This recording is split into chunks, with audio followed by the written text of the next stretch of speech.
اللہ رب العالمین والعاقبۃ للمتقین والصلاۃ والسلام علی رسول النبی الکریم اما بعد فاعوذ باللہ من الشیطان الرجیم بسم اللہ الرحمن الرحیم ففروا الی اللہ صدق اللہ العظیم اللہم رب اشرح لی صدری ویسر لی امری واحلل عقدۃ من لسانی یفقهوا قولی ربی زدنی علما ربی زدنی علما ربی زدنی علما اللهم صل علی محمد النبی الامی وازواجہ امہات المؤمنین وذریته وآل بیتہ كما صلیت علی ابراہیم انک حمید مجید اللهم صل علی محمد النبی الامی وعلی آلہ واصحابہ وبارک وسلم۔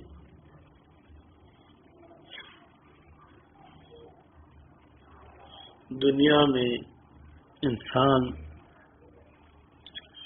اپنے کاروبار میں شروع کرنے کے بعد چاہتا ہے کہ ترقی ہو، میرا سرکل بڑھ جائے، میری آمدن بڑھ جائے، میرا منافع بڑھ جائے، اور اس کے لیے سوچ بچار کرتا ہے، اس کے لیے کوشش کرتا ہے، لوگوں سے مشورے کرتا ہے، جن کے کاروبار اچھے ہیں ان سے رائے لیتا ہے، اور اس طرح اپنے کاروبار میں بعض دفعہ ایٹمیں بھی چینج کرتا ہے کہ یہ کام اتنا اچھا نہیں ہے، یہ کام زیادہ اچھا ہے، تو اپنا ترتیب کو بھی چینج کرتا ہے۔ بعض دفعہ ایسا ہوتا ہے کہ جگہ اچھی نہیں ہوتی، سیل پوائنٹ اچھا نہیں ہوتا، اپنا وہ سیل پوائنٹس چینج کرتا ہے۔ بعض دفعہ اس کے ساتھ جو ملازمین یا پارٹنرز ہوتے ہیں ان کی ساتھ انڈرسٹینڈنگ نہیں ہوتی، اگر پارٹنرشپ ہے تو وہ چینج کرتا ہے، لیکن تگو دو میں رہتا ہے کہ میرا کاروبار ہر دن پہلے دن سے اچھا ہو جائے، میری آمدن اچھی ہو جائے۔ مجھے اگر اس کے پاس سائیکل ہے تو موٹر سائیکل کی طرف نگاہیں جاتی ہیں، موٹر سائیکل ہے تو کار کی طرف جاتی ہے، پھر بڑی کار، پھر نئی کار، نیا ماڈل، اسی طرح مکان کی بڑا مکان، اچھا مکان، خوبصورت مکان، اور اسی طرح لباس اور گھر کے آسائشی سامان میں آدمی یہ ساری چیزیں بڑھاتا ہے۔ یہ تب بڑھتی ہیں کہ اس کی آمدن اگر ٹھیک ہو، اگر اس کی آمدن ہی ٹھیک نہ ہو تو یہ چیزیں خواب ہی رہ جاتی ہیں، ہو نہیں پا سکتی، بن نہیں سکتی۔ اسی طرح جو ملازم پیشہ لوگ ہیں وہ لوگوں سے مشورہ لیتے ہیں کہ میری ترقی کیسے ہو، میری پے کیسے بڑھ جائے، میری پروموشن کیسے ہو، وہ اس کے لیے پھر انہیں رائے دیتے ہیں کہ اپنی ایجوکیشن امپروو کرو، اگر ایم اے کیا ہے تو ایم فل کر لو، ایم فل کیا ہے تو پی ایچ ڈی کر لو، اور اس طرح ہی سائڈ بزنس کچھ کر لو، یا ٹیوشنیں پڑھانا شروع کر دو، یا کچھ کام ترتیب کر دو، تمہارا آمدن بھی بڑھ جائے گی، اور ایجوکیشن کی وجہ سے تمہیں ترقی، انکریمنٹ اور پروموشن ہو جائیں گی۔ تو یہ ہو جانے کے بعد بھی آدمی صبر نہیں کرتا، لگاتار اس محنت میں لگا رہتا ہے کہ مجھے حل من مزید میں کچھ اور پالوں، اور لے لوں، اور کر لوں، اور آدمی اس کوشش میں رہتا ہے۔ اگر اس کی کسی بندہ ملازم پیشہ ہے، سالانہ انکریمنٹ لگتی ہے، تو اس کی سالانہ انکریمنٹ نہ لگے کسی وجہ سے اس کی نیند حرام ہو جاتی ہے، میری انکریمنٹ نہیں لگتی، اور اگر اس کی پروموشن ڈیو ہے، پروموشن نہ ہو تو اسے نیند نہیں آتی، سفارشیں کرتا پھرتا ہے کہ میری پروموشن ڈیو ہے۔ اسی طرح اللہ کے ساتھ اپنا تعلق بنانا، اور دنیا تو طے شدہ امور سے ہے، اپنی قبر، اپنی حشر، اپنی جنت کو، آسائش کو، ترتیب کو وسیع کرنا، بڑا کرنا، زیادہ کوشش کرنا، اور اللہ کو راضی کرنا، اور وہاں کی نعمتوں کو بہت زیادہ پانے کی بھی کوشش دنیا میں ہی کی جاتی ہے۔ ہمارے آقا مولا سرکار دو عالم صلی اللہ علیہ وسلم نے فرمایا دنیا میں ایسے رہے جیسے ایک مسافر راہ چلتا مسافر ہوتا ہے. تو ہماری ضرورتیں ہیں، ہمیں کرنا پڑتا ہے، بچے ہیں، گھر ہے، ترتیب ہے، لیکن یہ مقصد نہ بن جائے. اور کوشش کرے اور اس کے بعد اپنی قبر کی فکر کرے، اپنی آخرت کی فکر کرے، اپنی میدان محشر کی، اور اس کے بعد جنت کے اعلیٰ درجات میں. یہاں ایک آدمی ہے، وہ پلاٹ تقسیم ہو رہے ہیں جی، پلاٹ قسطوں پہ یا کسی صورت میں. تو ہر آدمی جو ہے نا وہ پہلے بڑے پلاٹ کی طرف دیکھتا ہے کہ کوئی اس میں گنجائش نکلے کہ مجھے بڑا پلاٹ مل جائے. 4 مرلے 5 مرلے کے پلاٹ میں نظر نہیں آتی، اوپر ہی جاتا ہے آدمی. سورسز نہیں بھی ہوتے ہیں تو اوپر دیکھتا ہے، کوئی قسطوں میں آسانی ہو جائے، کوئی سہولت مل جائے، کوئی بات بن جائے. تو بھی پلاٹ 5 مرلے کا ہو، 7 کا ہو، 10 کا ہو، 15 کا ہو، 1 کنال کا ہو، یہاں تو ہمیں سمجھ ہے جو اللہ نے جنت میں جو نعمتیں بندے کے اس بنیاد بندے کے اعمال پہ جو رکھی ہیں، ہماری نگاہ اس پہ نہیں آتی اور ہمیں وہ سمجھ نہیں آتا. جتنے جس کے اعمال، جتنی جس کی کوشش، جتنی جس کی محنت زیادہ ہوگی، اللہ رب العزت اتنی وسیع جنت دیں گے، اتنی اس کی وسیع جنت ہوگی، اس کے بلند و بالا ہوگا، اس کی آسانیاں اور سہولتیں زیادہ ہوں گی. جنت میں چھوٹے طبقے والے بھی ہوں گے اور جنت میں بڑے طبقے والے بھی ہوں گے. حدیث مبارکہ میں ایک روایت آتی ہے، جنتی جب دیکھے نا اوپر تو اسے جیسے ستارے نظر آتے ہیں نا، اس سے چمک دمک نظر آئے گی، اس سے بھی اوکڑ آئے لیکن اسے پہلے ہی نظر آئے گی. تو یہ کہے گا اللہ یہ کیا چمک رہا ہے، دنیا میں تو ستارے تھے، آسمان تھا. یہ کہا جائے گا یہ تجھ سے بلند لوگ ہیں. کہا جائے گا اللہ کس وجہ سے ہوا؟ فرمایا جو تیرا ٹائم غفلت میں گزرا، ان کا اللہ کی یاد میں گزرا، یہ بلند چلے گئے. جنت میں چلے جانے کے باوجود، جہنم سے بچ جانے کے باوجود آدمی کو حسرت آئے گی، کاش وہ لمحات جو دنیا میں نے ضائع کیے، اگر وہ میرے ضائع نہ ہوتے تو آج میں بھی اس بلندیوں پہ ہوتا، میں بھی اتنی اللہ کی تقرب میں ہوتا. تو یہ بات اسی اعتبار سے ہمیں دنیا میں اللہ رب العزت نے اپنے نبی صلی اللہ علیہ وآلہ وبارک وسلم کے صدقے یہ باتیں سمجھائی ہیں کہ رسول اللہ صلی اللہ علیہ وسلم دنیا میں رہے لیکن دنیا سے دل نہیں لگایا، دنیا کو مقصد نہیں بنایا، ضرورت کی جگہ تھی، ضرورت پوری کی ہے، اور آخرت کی طرف اپنا رخ کیا اور لوگوں کو کہا. اور قرآن کہتا ہے فَفِرُّوا إِلَى اللَّهِ، بھاگو اللہ کی طرف، دوڑو اللہ کی طرف. اگر کوئی آدمی دوڑتے ہوئے پیچھے مڑ کے دیکھے، یا تو گر جائے گا یا پیچھے رہ جائے گا، یا دائیں بائیں دیکھے تو اس کی سپیڈ کم ہو جائے گی، متوجہ ہو جائے گا. ایک ہی آدمی جو سیدھا بس سامنے نگاہ رکھ کے بھاگے گا وہ سب سے پہلے پہنچے گا. ہمیں بھی ذات باری کی طرف دیکھنا ہے، اور چلتے ہوئے جو رستہ ہے وہ رسول اللہ صلی اللہ علیہ وسلم کی اتباع. اهدنا الصراط المستقیم صراط الذین انعمت علیہم غیر المغضوب علیہم ولا الضالین. ادھر ادھر کے رستے تباہ کر دیتے ہیں، اور ایک ہی رستہ ہے رسول اللہ صلی اللہ علیہ وسلم کی اتباع والا رستہ. اب نبی صلی اللہ علیہ وسلم نے وہ ایک بڑا مشہور مقولہ ہے نا کہ میدان بھی حاضر گھوڑا بھی حاضر. تو رسول اللہ صلی اللہ علیہ وسلم نے اپنی زندگی میں اتنے اعمال کیے ہیں کہ جو میں اور آپ اتنا نہیں کر سکتے، ہمارے لیے بہت مشکل ہے. اتنے اعمال، اتنی ترتیب، لیکن ہم اس میں سے کچھ نہ کچھ کی کوشش کر سکتے ہیں، کچھ نہ کچھ اس کو پانے کے لیے کر سکتے ہیں. سرکار دو عالم نبی اکرم صلی اللہ علیہ وسلم کی حیات طیبہ کو پڑھا کرے کبھی کبھی. سیرت النبی کی کتابوں میں میرے نبی کی نیند کیسی تھی، میرے نبی کا اٹھنا کیسا تھا، میرے نبی کا کھانا کیسا تھا، میرے نبی کی محبت کے انداز کیا تھے، میرے نبی کی تعلقات کیسے رکھتے تھے، نبی کو دنیا کی ضروریات کو کیسا پورا کرتے تھے، اور آپ اعمال میں، نمازوں میں اور ترتیب میں کتنی کوشش کیا کرتے تھے.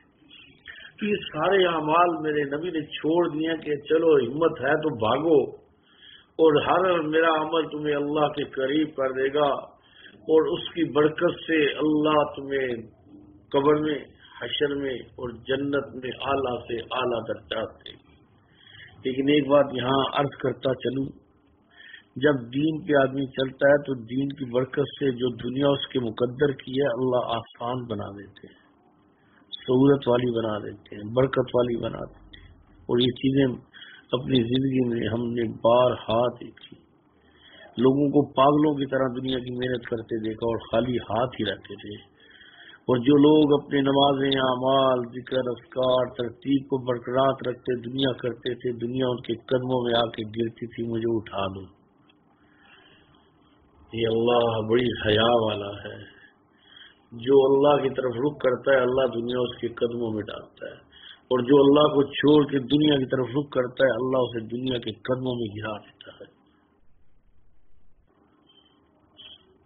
تو بھی یہ ذرا سا تذکرہ کر لیتے ہیں نبی صلی اللہ علیہ وسلم والے اعمال کا، اس میں سے کچھ نہ کچھ کسی نہ کسی درجے میں ہم کرنا شروع کریں۔ ایک تو رمضان ہے، رمضان میں تو کر لیں، اور پھر اللہ سے دعا مانگے رمضان کے بعد بھی اللہ وقت دے، ایسی ترتیب بن جاتا ہے سارا کچھ، کوشش کرو تو۔ اور آخری عشرے میں تو بہت کوشش کرنی ہے۔ تو پہلا کیا ہے، سب سے پہلے تہجد پہ آتے ہیں۔ تہجد انبیاء علیہ السلام سارے نبیوں پہ فرض تھی، جیسے ہم پہ نماز فرض ہے، ہر نبی تہجد پڑھتے تھے۔ تہجد کے 3 ٹائم لکھے ہیں علماء نے،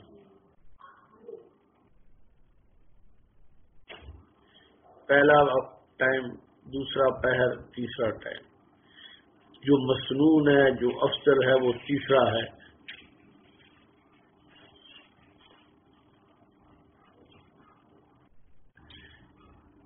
وہ فجر کی نماز سے پہلے پہلے کا جو ٹائم ہے وہ ٹائم ہے۔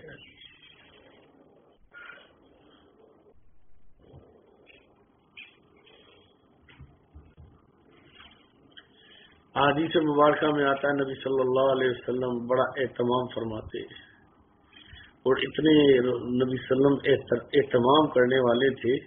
امی جان عائشہ صدیقہ کا حجرہ بہت چھوٹا تھا نا، تو نبی صلی اللہ علیہ وسلم اٹھتے کہ عائشہ کی آنکھ نہ کھل جائے، کیونکہ آپ جلدی اٹھتے تھے، یا دوسرے ازواج کے کمرے میں جب ہوتے تو اٹھنے میں بڑی احتیاط کرتے کہ میری وجہ سے اس کی آنکھ نہ کھل جائے۔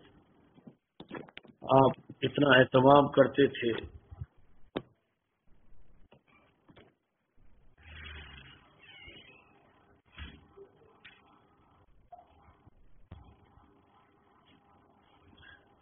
اور اس کے بعد آپ صلی اللہ علیہ وآلہ وبارک وسلم نفل پڑھتے تھے۔ حدیث کی کتابوں میں آتا ہے کہ اتنی لمبی رکعتیں ہوتی تھی بعض دفعہ کہ سورہ بقرہ پڑھ جاتے آپ، سورہ آل عمران پڑھ جاتے اور سورہ نساء پڑھ جاتے، اور کبھی رونے والا ہی اتنا عمل ہوتا کہ آپ صلی اللہ علیہ وآلہ وبارک وسلم کی ہچکی بندی ہوتی، اور کبھی اتنے لمبے سجدے ہوتے کہ فرشتوں کو بھی ترس آ جاتا۔ امی جان عائشہ صدیقہ رضی اللہ تعالیٰ فرماتی ہیں کہ رسول اللہ صلی اللہ علیہ وسلم نے کہا یا رسول اللہ آپ کو کیا ہو گیا ہے؟ آپ کی پنڈلیاں تو سوج گئیں، آپ کے پاؤں میں ورم آ گیا یا رسول اللہ، یا رسول اللہ آپ تو بخشے بخشائے ہیں، آپ کو تو اللہ نے کائنات کا سردار بنایا ہے۔ فرمایا عائشہ میں اس کا شکر گزار بندہ نہ بن جاؤں؟ ہم تو صرف مانگنے کے لیے اعمال کر رہے ہیں، اللہ کا نبی تو اللہ کے شکر میں کر رہا ہے۔ تو تہجد کی حدیث کی کتابوں میں اتنی زیادہ فضیلت ہے، اتنی فضیلت ہے، اور تہجد والے کو دنیا میں بھی نور دیا جائے گا، میدان معیشت میں بھی اس کو نور دیا جائے گا، اور حدیث میں اس کی فضیلت بھی بہت ہے، اور یہ نبیوں کی سنت ہے، نبیوں کا طریقہ ہے۔ اللہ اس کی برکت سے روزی میں برکت اور آسانی نصیب فرماتے ہیں۔ تو تہجد کی عادت اپنانی چاہیے،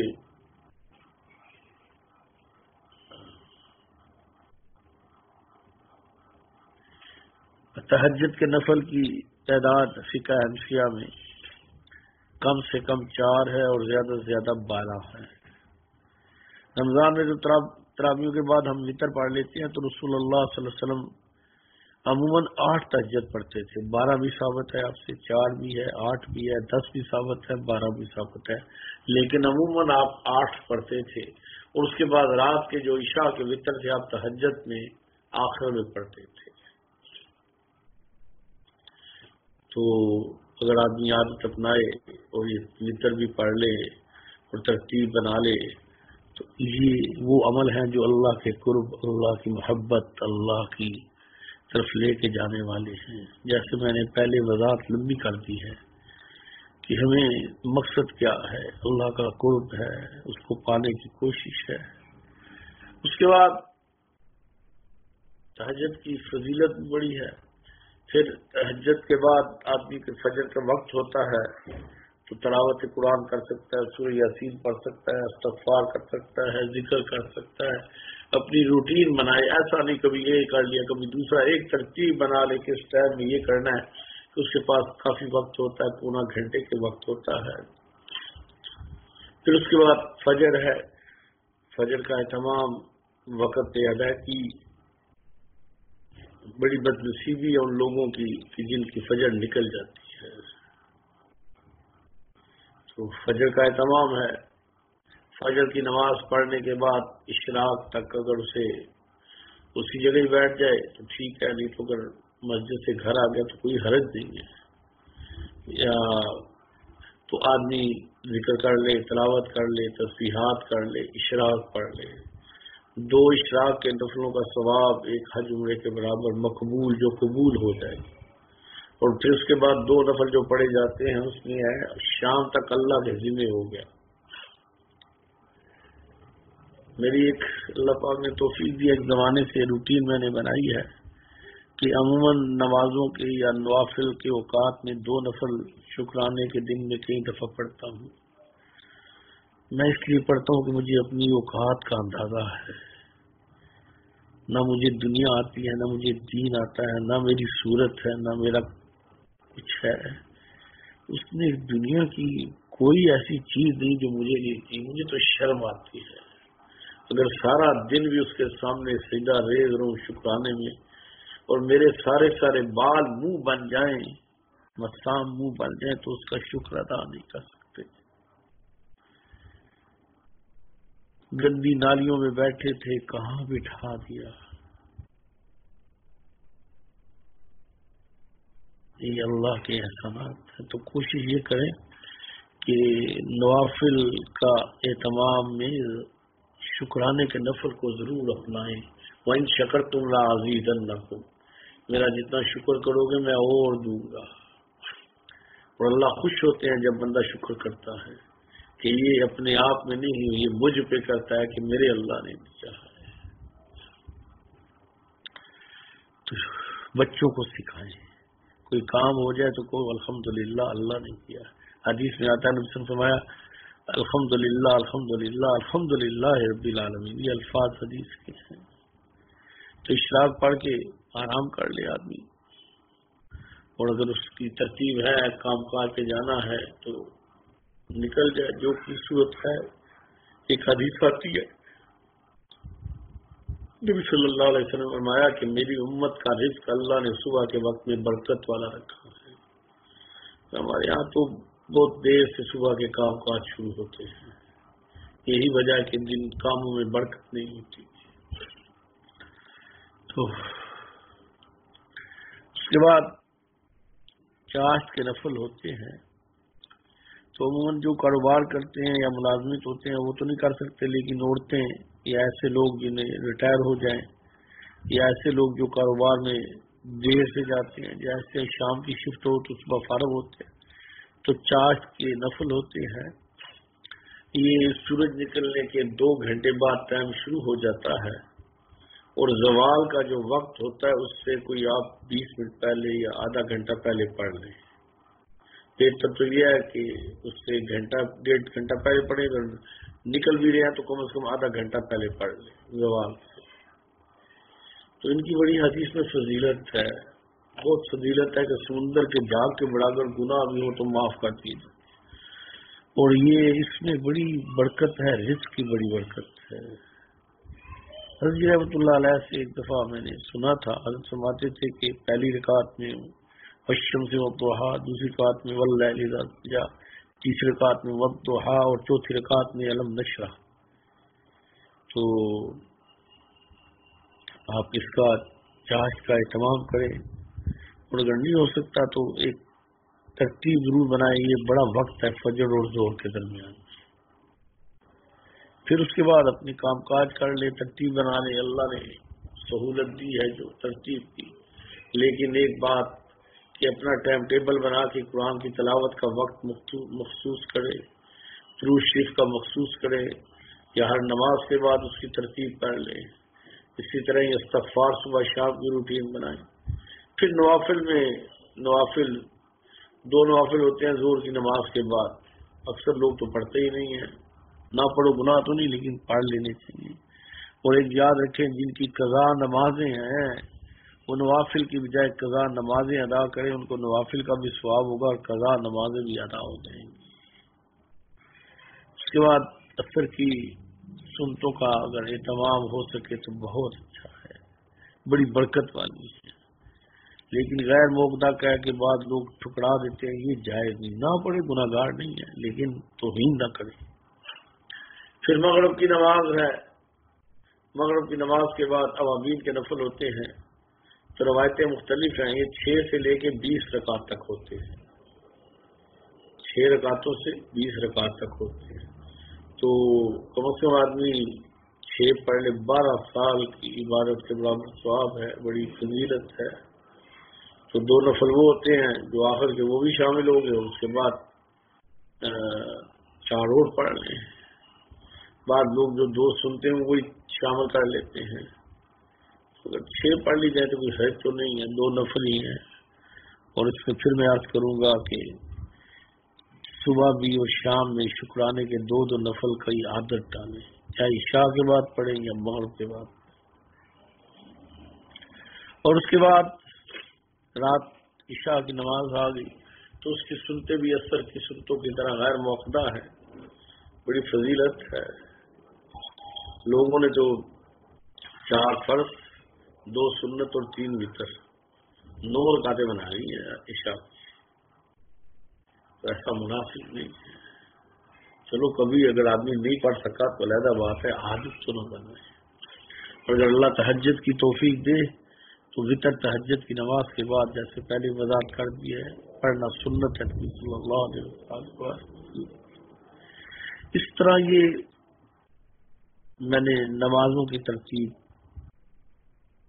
اور اس کے بعد صلاۃ تسبیح ہوتی ہے. اس کی 2 روایتیں ہیں. ایک حضرت عباس رضی اللہ تعالیٰ سے نبی صلی اللہ علیہ وسلم کے چچا ہیں.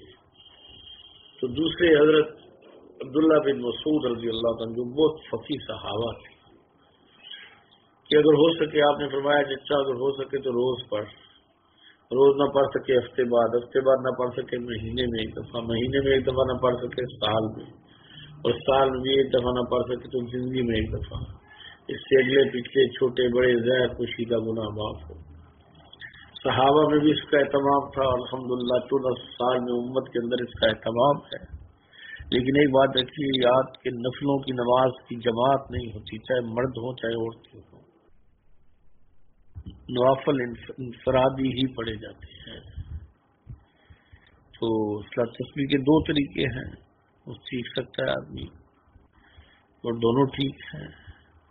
اور اس کے بعد یہ ہوتا ہے صلاۃ توبہ. جب غلطی ہو جائے تو ایسے استغفار کر لے، 2 رکعت پڑھ لے، اللہ معاف کر دے، غلطی ہو گئی، پکڑنا بھی نہ، شرمندہ رسوا نہ کر اللہ، نہ یہاں کرنا میدان محشر میں کر اللہ. یا پچھلا کوئی گناہ یاد آ جائے، اچانک بھول گیا تو ذہن میں نہیں تو یاد آ گیا، کسی کے ساتھ ظلم زیادتی کی تھی، تو وہ اس کے لیے بھی استغفار اور اپنے لیے بھی استغفار. اس طرح ایک ہوتا ہے صلاۃ حاجت. یہ میرے نبی صلی اللہ علیہ وآلہ وسلم کی سنت تھی.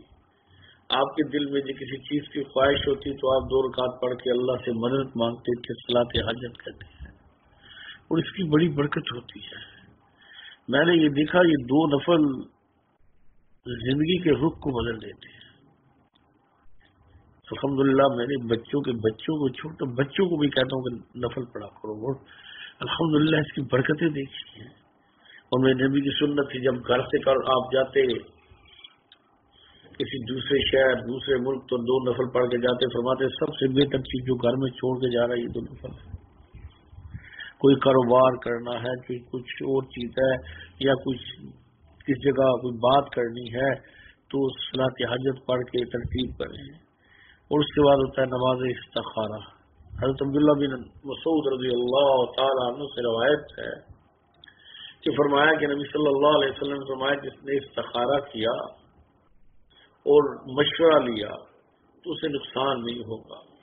تو اس کی شرح میں لکھا ہے کہ استخارہ اللہ سے مشورہ ہے اور جو باقی دوسرا مشورہ ہے دنیا میں اس بندے سے لیا جائے جو اس فیلڈ کو جاننے والا اور سمجھدار آدمی ہے.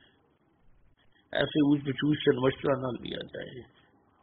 اور استخارے کا سنت طریقہ یہ ہوتا ہے کہ جائز عمل کے لیے استخارہ ہوتا ہے, حرام عمل کے لیے استخارہ نہیں ہوتا, غلط کام کے لیے استخارہ نہیں ہوتا, صرف جائز کام کے لیے استخارہ کیا جاتا ہے.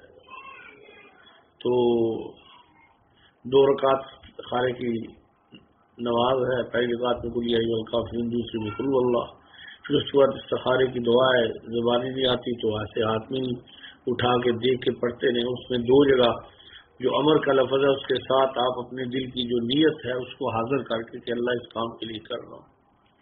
اور استخارے کے بعد سونا ضروری نہیں, خواب کا نظر آنا ضروری نہیں, کسی بندے کو آ کے بتا دینا جی یہ طرح استخارہ قبول ہو گیا, یا استخارہ کسی بندے کے ذریعے کروانا یہ ثابت ہی کوئی نہیں ہے.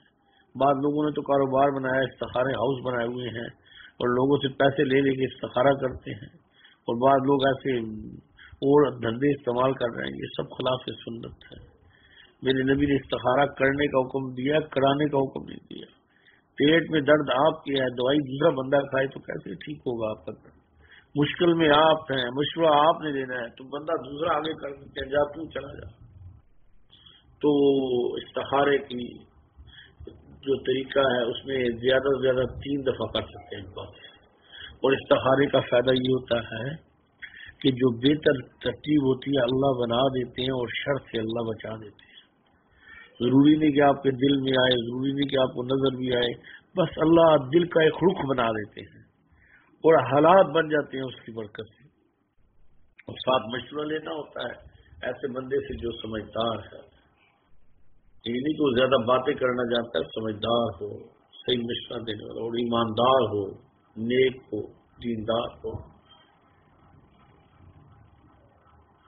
اور اس کے بعد یہ وہ ترتیب تھی میرے آقا صلی اللہ علیہ وآلہ وبارک وسلم کی جو مختصر سی میں نے عرض کی ہے.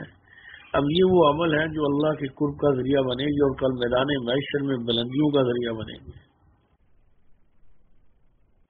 دیکھیے جی, ایک آپ کے 10 ملازم ہیں, ایک ملازم 24 گھنٹے آپ کی خدمت کے لیے حاضر ہوتا ہے, بس جب بلاؤ سویا بھی ہو تو آ جاتا ہے. دوسرا جو ہے وہ 8 گھنٹے آتا ہے. تیسرا جو ہے آواز دو تو 6 آوازوں کے بعد آتا ہے. اس طرح ہی مختلف. تو آپ کس سے محبت کریں گے؟ ہم بھی اللہ کے ساتھ دیکھ لیں کہ کیا تعلق رکھا ہے ہمارے ملازم کا, ہمارے ساتھ کیا تعلق ہے, کہ اللہ بھی ہمارے ساتھ کیسا تعلق ہے.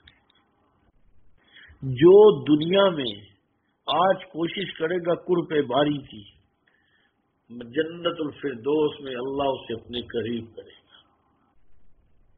اور جو یہاں بھی اللہ کو نہیں چاہتا تو اللہ کو وہاں بھی اس کی ضرورت نہیں ہے.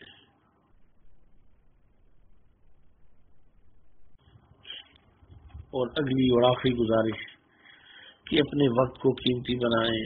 خصوصاً مجھے عورتوں سے شکوہ ہے, ایک ہوتی ہے یہ ڈکشنری, تو ڈکشنری میں لفظ ہوتے ہیں نا, تو عورتوں کے اتنے لفظ ہیں کہ ڈکشنریاں بھی ختم ہو جائیں, ان کے لفظ, ان کی باتیں ختم نہیں ہوتی. خدا رحم کریں اپنے حال میں. کل قیامت کے دن بڑا پچھتاوا آئے گا, بڑا پچھتاوا آئے گا, بڑی حسرت آئے گی. اللہ پاک ہمیں دین پہ چلنے کی توفیق عطا فرمائے اور ہمیں ہر کام سنت مطہرہ پہ ایسا کرے کہ ہم سنت کی پہچان بن جائیں. حضرت مولانا شیخ الاسلام رحمۃ اللہ علیہ کے بارے میں آتا ہے کہ وقت کے اتنے پابند تھے کہ جتنے بجے کوئی جگہ جانا تھا، بیان شروع کرنا تھا، وقت کہ لوگ اپنی گھڑیاں حضرت کے بیان سے شروع کرتے تھے کہ یہ بیان کا ٹائم ہے، یہ اسٹینڈرڈ ٹائم ہے. اللہ ہماری زندگیوں کو رسول اللہ کا ایسا رسول اللہ کا عاشق بنا دے کہ ہم پہچان بن جائے رسول اللہ کی. ہم سنت کی پہچان، کوئی پوچھے کہ سنت کس کو کہتے ہیں، کہو اس شخص کو دیکھا تھا، یہی سنت ہوگی، یہی سنت ہوگی. اللہ ہمیں ایسے لوگوں میں شامل کر. اللہ رب العزت نے ہر عمل کے ساتھ اپنا ایک بات ہے، جیسے روزے کے ساتھ اس کا اجر میں ہوں، صبر کا ان اللہ مع الصابرین، اللہ صبر کرنے والوں کے ساتھ. اسی طرح ذکر فاذکرونی اذکرکم، تم مجھے یاد کرو میں تمہیں یاد کروں گا. انا جلیس مع ذکرنی، اس کے ساتھ ہوتا ہوں جو میرا ذکر کرتا ہے. تو یہ ساری چیزیں جو ہے نا، یہ ان کی اپنی اپنی ایک شان بھی ہے. کسی طرح تلاوت قرآن پہ جو بہت زیادہ حدیث آتی ہیں اور اللہ کے وعدے آتے ہیں، اسی طرح حج عمرے پہ ہیں، اسی طرح جہاد پہ ہیں. تو یہ ساری چیزوں پہ اللہ یہ اضافہ ہے انسان کے لیے. جیسے شروع میں نے کہا نا کہ ہم کوشش کرتے ہیں ہمیں یہ بھی مل جائے، یہ بھی ہو جائے، یہ بھی ہو جائے. تو یہ سارے ذریعے ہیں اللہ کے قرب کو پانے کے، اللہ کا بننے کے اور آخرت کو بہتر بنانے کے. حدیث مبارکہ میں ایک حدیث آتی ہے اور حدیث قدسی ہے کہ اللہ تعالیٰ فرماتے ہیں کہ جب نبی صلی اللہ علیہ وسلم فرمایا، اللہ تعالیٰ فرماتے ہیں جب میرا بندہ فرائض کی پابندی سے جو قرب حاصل کرتا ہے اور اس جیسا کوئی قرب نہیں. یہ پہلی بات یاد رکھے کہ صرف نفلوں سے بات نہیں بنتی، پہلے فرض کی ادائیگی ہو پھر نفل نفع دیتے ہیں. فرض پڑے ہی کوئی نہیں اور صلاۃ حاجت پڑے جا رہے ہیں، استخارے کیے جا رہے ہیں.